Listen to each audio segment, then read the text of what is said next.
don't hurt my feelings, yeah. Baby, you are a monster, baby, you. Ticket আমাদের কাটা হয়ে গেছে আর আমাদের চেক ইন হয়ে গেছে ফেরিঘাটে, কিন্তু একটা সমস্যা হয়েছে। সেটা হলো আমরা ভেবেছিলাম ভেসেলে করে যাব। আমরা যে টাইমটা দেখেছিলাম সেটা হলো কুকুরাহাটি থেকে ডায়মন্ড হারবার, তো 11টার আগে কোনো ভেসেল নেই। এখন আমরা লঞ্চে করে যাব।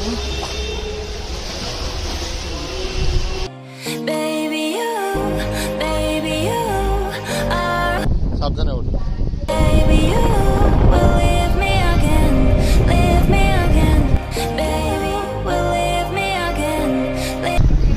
লঞ্চ আর টাইমিংয়ের গন্ডগোল হওয়া সত্ত্বেও দারুণ ভিউয়ের কিন্তু কোনো গন্ডগোল হচ্ছে না। আমরা এখন যাচ্ছি কুকুরাহাটি থেকে। এবার কুকুরাহাটি থেকে আমাদের ফাইনাল ডেস্টিনেশনের দিকে যাব। দেখো স্পিড দেখো খালি 14 km/h।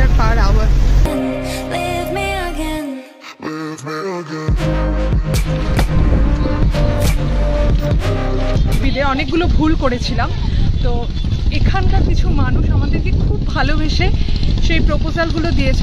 তবে জানি না কতটা আরও নির্ভুলভাবে এই জায়গাটা ঘুরতে পারবো, কিন্তু চেষ্টা করব পুরোপুরি যাতে তোমাদেরকে পুরোটা দেখাতে পারি এবং তোমরাও যাতে খুব আনন্দ পাও এই ভিডিওটা দেখে।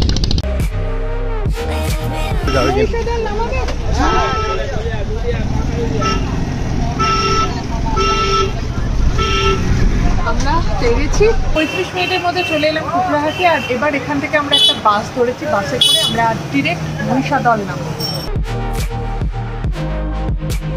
চৈতন্যপুরে আগেরবার এই চৈতন্যপুরে নেমে আমরা বাসটা চেঞ্জ করেছিলাম। বিশাল বড় বাজার আর বেশ চওড়া রাস্তা। এখানে মনে হয় অনেকক্ষণ বেশ স্টপেজ দেবে। গাড়িটা কিন্তু একটানা চললো। কুকড়াহাটি থেকে আমাদের মহিষাদল আসতে লাগলো 35 মিনিট আরও। দেখো মেচেদা হলো এখান থেকে 32 কিলোমিটার, হলদিয়া 23 কিলোমিটার আর গেউখালি 8.5 কিলোমিটার এখান থেকে। আমরা এখানে একটা বাজারের মধ্যে দিয়ে যাচ্ছি আর বাঁশ ঠাস সব লাগানো হচ্ছে, মনে হচ্ছে এগুলো সব মেলারই প্রস্তুতি।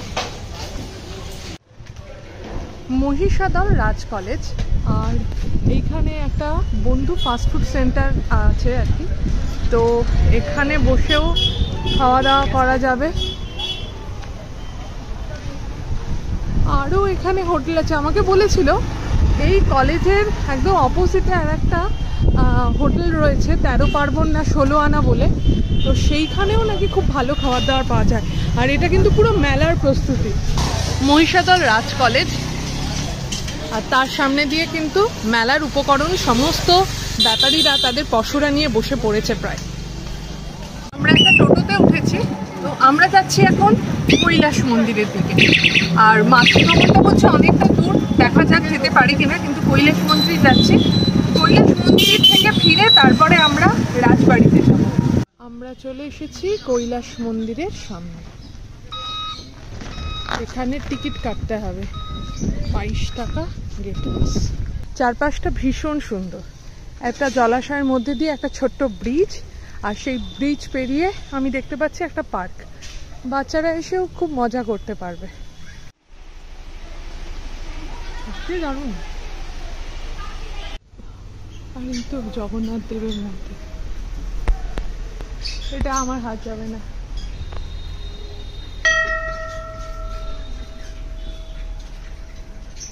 আর এখানে হলো জগন্নাথ দেব, সুভদ্রা, বলরাম। এই হলো কৈলাস মন্দির।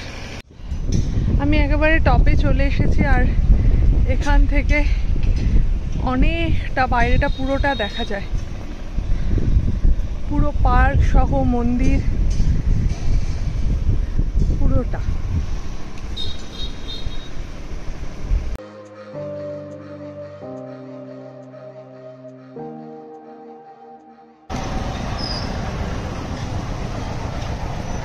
হ্যালো এভরিওয়ান, আমরা এখন আছি মহিষাদলে। মহিষাদলের প্রাচীন 240 বছরের পুরনো রথের সামনে। যদিও আমি বলতে পারি যে এই রথের আগে 17খানা চূড়া ছিল, এখন 13খানা চূড়ায় পরিণত হয়েছে। 34খানা রথের চাকা রয়েছে। এবার এই রথের কবে উদ্ভব হয়েছিল সালটা যদি বলি তাহলে বলা হয় এটা 1767 সালে হয়েছিল, কিন্তু এই নিয়ে অনেক মতভেদ আছে। বলা হয় যে রথের যে নির্মাণটা, তার যে ভাবনা চিন্তা, সেটা কিন্তু এখানকার যে প্রধান রানীমা ছিলেন আর কি, মহিষাদলের যে রানীমা জানকী দেবী, উনি প্ল্যান করে গেছিলেন। তো ওনার পুত্র জানকী দেবী এবং আনন্দলাল উপাধ্যায়ের পুত্র, পোষ্যপুত্র, তিনি কিন্তু তার সময় থেকে এই রথটা প্রথম চলা শুরু করে। এই যে এখানে যে প্রহরী দাঁড়িয়ে রয়েছে, প্রহরীর পেছনে যেটা আছে এটাই হলো মৃত্যুলতা শাখা। এটা আমরা শিখে এসেছিলাম কালনা থেকে। তো এইখানেও কিন্তু রথেও কিন্তু এটা আছে, পুরো কাঠের তৈরি এই রথ। ওখানে একটা ছোট্ট বাঁশের সাঁকো, এখন হলো ওইটা হলো নতুন কলেজ, কাঠের না, কি সুন্দর না? এটা এখন পরিত্যক্ত হয়ে গেছে, রেনোভেশন হচ্ছে। মহিষাদল রাজ স্কুলের সামনে চলে এসেছি, হাই স্কুলের সামনে। বিশাল বড় স্কুল, ঈশ্বরচন্দ্র বিদ্যাসাগরের মূর্তি। এটা হলো রঙ্গিবসান রাজবাড়ির প্রবেশদ্বার। এখানে মোট 3খানা রাজবাড়ি আছে। প্রথম যে রাজবাড়িটা ছিল সেটা ধ্বংসপ্রাপ্ত, আর আমরা এখন রঙ্গিবসান রাজবাড়ির দিকে যাচ্ছি। আর এইখানেও কিন্তু মেলা, আরে বাবা, এইখানেই তো আসল মেলাটা। আমরা ওগুলো খুচরো দেখছিলাম। এই সেই পুকুর, আর ওখানে দেখা যাচ্ছে মন্দির, গোপাল জিউয়ের মন্দির, এই রাজবাড়ির প্রতিষ্ঠিত কুলদেবতা। আর এই রঙ্গিবসান রাজবাড়ি পেরিয়ে তারপরে হলো ফুলবাগ প্যালেস। রঙ্গিবসান রাজবাড়ির গেট, আর সামনে পুকুর। জল কম থাকলেও টলটল করছে জলটা একদম। আর আমরা এটা পেরিয়ে চলে যাচ্ছি। এখান দিয়ে কি ওপরে যাওয়া যায়? দেখ এখানে দেওয়া আছে, এটা হচ্ছে দুর্গা মন্দির।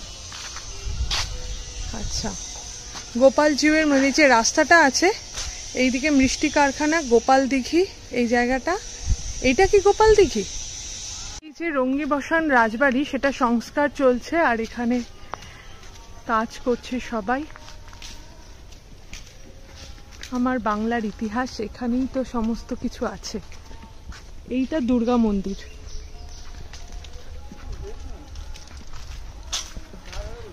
পুরো ঘেরা আছে, সংস্কারের কাজ চলছে। আমার মনে হয় খুব তাড়াতাড়ি এর কাজ কমপ্লিট হয়ে যাবে, আর এখানে আমরা যেতে পারবো এবং গিয়ে ইতিহাসকে সাক্ষী করতে পারবো। কথিত হচ্ছে আকবরের এক সেনাপতি জনার্দন উপাধ্যায় এখানে আসেন, এবং এখানে এসে এখানকার তৎকালীন যে জমিদার, তার সম্পত্তি পুরো নিলামে চলে যাচ্ছিল, তার কাছ থেকে নিলামে উনি এই জায়গাটা নিয়ে নেন, স্বত্ব নিয়ে নেন, এবং আকবরের খুব প্রিয় সেনাপতি ছিলেন বলে উনি এই জায়গাটার খুব সহজেই জমিদারি পেয়ে যান। এই যে কাজ হচ্ছে পুরো একদম। চলে এসেছি আমরা গোপাল জিউয়ের মন্দিরের সামনে। আর এই দেখো, এইটা হলো ওয়াচ টাওয়ার। আগেকার দিনে এখানে লোকজন এখান থেকেই আর কি সারা জায়গায় পাহারা দিত। যেহেতু রাজবাড়ির মন্দির, সেহেতু অনেক গয়না টয়না পরানো থাকতো, সেই জন্য এই ব্যবস্থা, রক্ষীরা এখানেই পাহারা দিতেন। আর এই হলো জগন্নাথ দেবের মন্দির বা গোপাল জিউয়ের মন্দির। বলা হয় যে মহিষাদল রাজবাড়ির যে প্রতিষ্ঠাতা, তার পঞ্চম পুরুষ ছিলেন আনন্দলাল উপাধ্যায় এবং তার স্ত্রী জানকী দেবী। জানকী দেবী এই গোপাল জিউকে এক মাঠের মধ্যে থেকে উনি খুঁজে পান আর কি, তারপরেই স্বপ্নাদেশ পেয়ে খুঁজে পান, তারপরে উনি এই মূর্তিকে এই মন্দিরে প্রতিষ্ঠা করেন, এবং তারপরেই তিনি পরিকল্পনা করেন রথের। এখানে রথে কিন্তু সুভদ্রা বা বলরাম ওঠেন না, এখানে গোপাল জিউ এবং জগন্নাথ দেব রথে চড়েন। আমরা এখন চলেছি মহিষাদল রাজবাড়িতে। উইকেন্ড ডেস্টিনেশন হিসেবে কিন্তু এই মহিষাদল কিন্তু বেশ ভালো। যারা ভাবছো যে এখানে থাকবে, আমরা তো ডে ট্রিপে এসেছি আজকে, ডে ট্রিপে এলেও মহিষাদল রাজবাড়ি বুক করতে পারো। এখানে খাওয়া দাওয়া সমস্ত ব্যবস্থা আছে, আর এখানে কিন্তু স্টেও করা যায়। আমরা পেছনের দরজা দিয়ে ঢুকে পড়েছি, তো এখান থেকে আমরা টিকিট কাটবো। আর এখানে বলেছে কোনো বড় ক্যামেরা দিয়ে ছবি বা ভিডিও তোলা যাবে না, মানে মোবাইল ক্যামেরা ইউজ করা যাবে।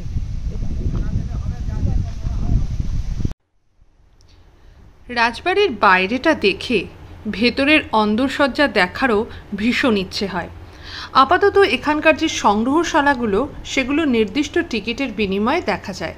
মহিষাদল রাজবাড়ির সংগ্রহশালায় যাওয়ার টিকিট আমি পেয়ে গেছি। এটা খোলা থাকে 10টা থেকে বিকেল 5:30 পর্যন্ত। আমরা চলে এসেছি মহিষাদলে ফুলবাগ প্যালেসে। আর বিশাল বড় জায়গা। এই দেখো এখানে একটা সূর্যমুখীর বাগান রয়েছে, প্রচুর সূর্যমুখী ফুল এখানে হয়ে রয়েছে। আর চারিদিকটা ভীষণ সুন্দর করে সাজানো, পুরো একদম যেদিকে দেখছি পুরো সবুজ আর সবুজ। এখানে একটা মিনি রেস্টুরেন্টও আছে বাইরে, সুতরাং খাওয়া দাওয়ার কোনো অসুবিধে নেই। আর সীমানাটা ঠিক ওই পর্যন্ত। শ্রী সতীপ্রসাদ গর্গের মূর্তি এইখানে। এই জায়গাটা এখন ঘিরে দিয়েছে। আর ইনি হলেন এই ফুলবাগ প্যালেসের প্রতিষ্ঠাতা।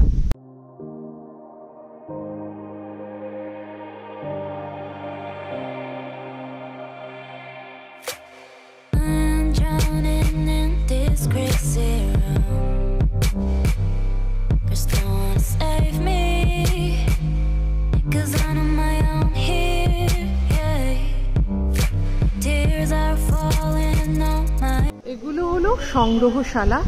এখানে যেমন রাজারা যে জিনিসপত্র ব্যবহার করতেন সেগুলো রয়েছে। এখানে রয়েছে অস্ত্রশালা, শিকারশালা। আর এইখানে যে পালকিটা রয়েছে, কিছুদিন আগে আমি আমার মেয়েকে পড়াচ্ছিলাম, রবীন্দ্রনাথ তাদের বাড়ির পালকির কথা বলছিলেন যে 4খানা বেহারা সেই পালকি, মানে 4-8 জন সেই পালকি বহন করতেন। এই পালকিটাও কিন্তু কোনো অংশে কম নয়। তো এই জায়গাটার ভিডিওটা তোলা যাবে, ভেতরে যে জিনিসপত্র আছে সেগুলোর ভিডিও তোলা যাবে না। আর দেখো বাথটবের কি সুন্দর ইউজ হয়েছে।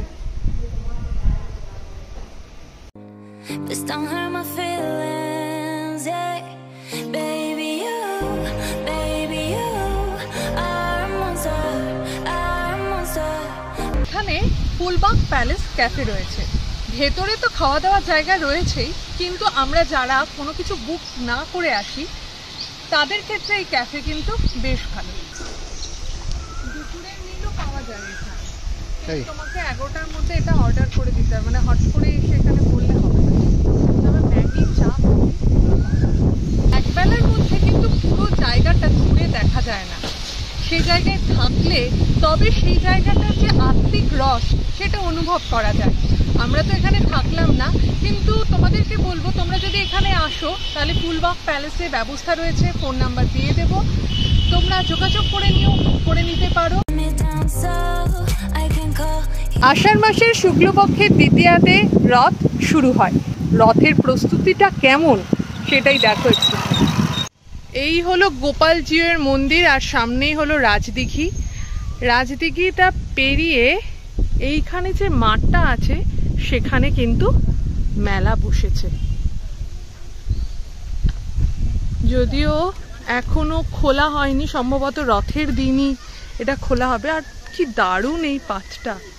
আর সামনেই হলো রঙ্গিবসান রাজবাড়ির গেট। এই হলো মেলার প্রবেশ পথ।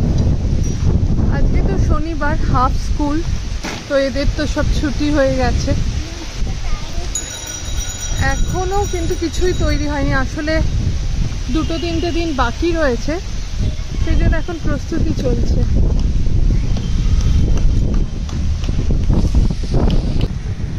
আমি এই মহিষাদলে এসেছিলাম রথের জন্য, তো এই দাদার দোকান থেকে আমি একটা গাছ কিনছি, একটা স্মৃতি নিয়ে যাওয়া। মহিষাদলে রথে থেকে কিছু কিনবো না, তো একটা বনসাই কেনা হলো। এটা হলো, আমাদের ইচ্ছে ছিল বড় বগনবিলিয়া কেনার, কিন্তু এটা বনসাই গোছে, তো বেশ ভালো লাগলো। অরেঞ্জ কালারের ফুল, দেখা যাক কিরম হয়। আমার তো গাছ কেনা হয়ে গেছে। আর এখানে দেখো সব খাওয়ার দোকান এগুলো। আর এখানে সব ঝুড়ি, কাপ, এটাও একটা খাওয়ার দোকান। এটা কিন্তু আমার শোনা কথা, কিন্তু এখানে নাকি প্রায়শই কাঁঠাল বিক্রির জন্যই নাকি এই রথের মেলা বিখ্যাত ছিল। আর আমি এখন হাঁটতে হাঁটতে চলে এসেছি রাজ কলেজের সামনে। যাওয়ার সময় দেখে গেছিলাম বন্ধু ফাস্টফুড সেন্টার, আর আমাদের যে ভেসেল সেটা 4টে। তো ভাবছি একবার এখানে ঢু মারি, দেখি কি আছে। ও সবই আছে, মোগলাই খানা। একদম কলেজের অপোজিটে, বেশ পরিষ্কার পরিচ্ছন্ন। আমরা বিরিয়ানি অর্ডার করলাম, বিরিয়ানি 130 টাকা। আমার চালটা একটু শক্ত, কিন্তু টেস্টটা কিন্তু বেশ ভালো লেগেছে আমার। আর আলুও ভীষণ নরম। আর আমি যেখানে রায়তা খাই না, খুব ভালো লাগছে খেতে রায়তা দিয়ে বিরিয়ানিটা। আমরা এসেছি এখন রথের সময় মহিষাদলে। তোমরা শীতকালে এখানে আসতে পারো, ভীষণ ভালো লাগবে।